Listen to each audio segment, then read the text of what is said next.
Hello, Ishan bio classes से मैं doctor प्रतीक। आज हमारा टॉपिक है ब्रैकियोरेडियालिस मसल।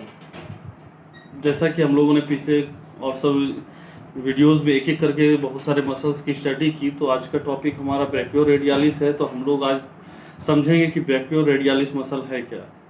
ब्रैकियोरेडियालिस मसल, जैसा कि अपने नाम से ही पता चलता है, इसका रिलेशन ब्रैकियम यानी ह्यूमरस और रेडियालिस यानी रेडियस मसल से है। यानी इसका ओरिजिन और इंसर्शन इन्हीं दो बोन के साथ होने के कारण इसका नाम ब्रैकियोरेडियालिस पड़ा। तो ब्रैकियम हम लोगों ने पहले बात किया था, हमारा ये शोल्डर टू एल्बो ब्रैकियम है और एल्बो टू रिस्ट हमारा एंटी ब्रैकियम है। तो ब्रैकियम में हमारा बोन होता है ह्यूमरस। ह्यूमरस के उस प्रॉक्सिमल पार्ट, इस ब्रैकियोरेडियालिस का प्रॉक्सिमल पार्ट का अटैचमेंट ह्यूमरस के साथ और उसका इंसर्शन यानी डिस्टल एंड रेडियस के साथ होता है। तो हम लोग बात करें प्रॉक्सिमल पार्ट में, ये ब्रैकियोरेडियालिस का जो प्रॉक्सिमल पार्ट है यानी ये ओरिजिनेट होता है लैटरल एपिकोंडाइल के जस्ट एबव यानी सुप्राकोंडाइलर रिज से ये ओरिजिनेट होता है।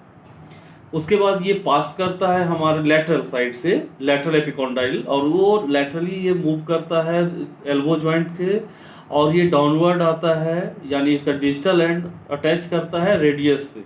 तो रेडियस से भी कहाँ, तो लेटरल यानी ये हमारा हो जाएगा रेडियस के स्टेरॉयड प्रोसेस के पास इसका इंसर्शन हो जाएगा।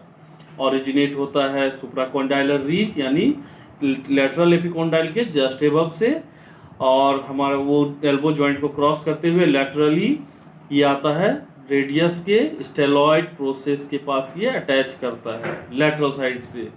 तो ये पोजीशन को देखते हुए हम लोग कह सकते हैं कि ये स्ट्रॉन्ग एल्बो फ्लेक्सर होगा। बट इसके लिए भी एक बात है कि ये फ्लेक्सर मोमेंट है और ये इसको हम लोग, और ये सुपरफिशियल मसल है, इसको हम लोग इजीली पाल्पेट कर सकते हैं। तो पाल्पेट कैसे कर सकते हैं, ये तो हमारा आर्म, हम लोग ये हैंड का ये सुपाइन पोजीशन, ये प्रोन पोजीशन। तो अगर हम लोग आर्म के इस न्यूट्रल पोजीशन में रखते हैं, ये हमारा ना सुपाइन है ना ये प्रोन पोजीशन इसको कहते हैं, ये सुपाइन। तो हम लोग अगर इसको करते हैं, ये न्यूट्रल पोजीशन, ना ये सुपाइन की तरफ है ना प्रोन की तरफ। अब इसके बाद अगर हम लोग रेसिस्टेंस डाले रिस्ट के पास और इसका फ्लैक्शन कराएं, तो जस्ट एल्बो के बिलो एक मसल हम लोगों को प्रोमिनेंटली दिखेगा, उभरा हुआ दिखेगा। रेसिस्टिव मूवमेंट अगर कराते हैं एल्बो का, कब, जब हमारा हैंड तो न्यूट्रल पोजीशन में होगा, जब सुपाइनेशन भी न हो, प्रोनेशन इस पोजीशन में, और इसको हम लोग फ्लैक्शन कराते हैं एल्बो का रेसिस्टेंस के साथ, तब हम लोग इस पोजीशन में लैटरल साइड में हम लोग उसका हम लोग पाल्पेट करके देख सकते हैं, ये ब्रैकियोरेडियालिस मसल होगा। तो चलिए, हम लोगों ने ब्रैकियोरेडियालिस मसल का ओरिजिन भी देखा, इंसर्शन भी देखा, जॉइंट को पास करते हुए भी देखा, और ये लैटरली आता है सुप्राकोंडाइलर रीज से लेकर के रेडियस के स्टेरॉयड प्रोसेस के पास, यानी फुल्ली कंप्लीटली ये डाउनवर्ड मसल, ये वर्टिकल लाइन ऑफ पुल है, इसका एंगल नहीं बन रहा है और इसके साथ डायगोनली ये आ नहीं रहा है, रेडियस के साथ अटैचमेंट इसका नहीं है। तो यहाँ रेडियस के साथ अटैचमेंट होने के बाद भी ये सुपाइनेशन और प्रोनेशन में इन्वॉल्वमेंट इसका नहीं होगा, क्योंकि इसका line of pull vertically clear है। हमारा एल्बो जॉइंट को क्रॉस तो कर रहा है, रेडियस के साथ भी अटैचमेंट है, बट ना इसका डायगोनली इसका अटैचमेंट नहीं होने के कारण ये वर्टिकली इसका लाइन ऑफ पुल है। तो इसलिए ये सिर्फ स्ट्रॉन्ग फ्लेक्सर मसल होगा, बट जब ये न्यूट्रल पोजीशन में आर्म हमारा फोर आर्म होगा। तो ये तो बात हो गई हमारे ब्रैकियोरेडियालिस की। अच्छा, इसमें हम लोग कहते हैं, तो हम लोगों ने इसको पाल्पेट करके भी देख लिया एल्बो के पास से।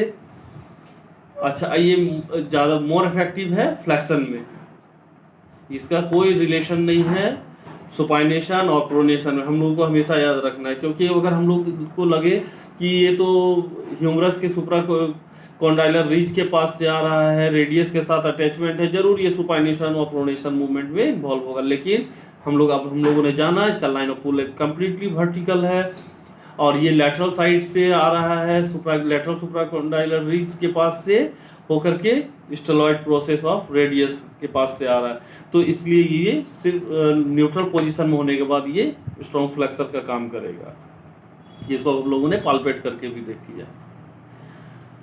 तो चलिए हम लोग अब बात करते हैं इसके ओरिजिन की, इंसर्शन की, एक्शन की, नर्व सप्लाई की। सिलसिलेवार ढंग से हम लोग फिर से इसको देखते हैं। जैसा कि अभी हम लोगों ने देखा था, origin lateral supracondylar ridge on the humerus, clear है। बात करते हैं इसके इंसर्शन की, steroid process of the radius. Action की बात करें, एल्बो फ्लेक्सर या एल्बो फ्लेक्शन मूवमेंट ये करा रहा है। इसका nerve supply radial nerve C5 C6। Thank you. इसी तरह से ईशान बायो क्लासेस आपके लिए अभी ढेर सारे मसल्स हैं, उसको काफ़ी इजी वे में हम आप लोगों के लिए लाएंगे।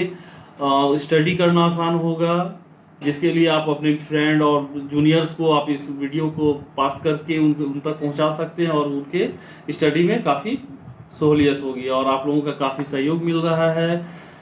तो अगर किसी भी तरह का कुछ परेशानी हो तो आप मेरे मोबाइल नंबर पर व्हाट्सएप करके आप मुझे सलाह दे सकते हैं। तो इसी तरह से मैं बना रहूँगा आपके साथ लगातार एनाटॉमी और फिजियोलॉजी के लिए। Thank you.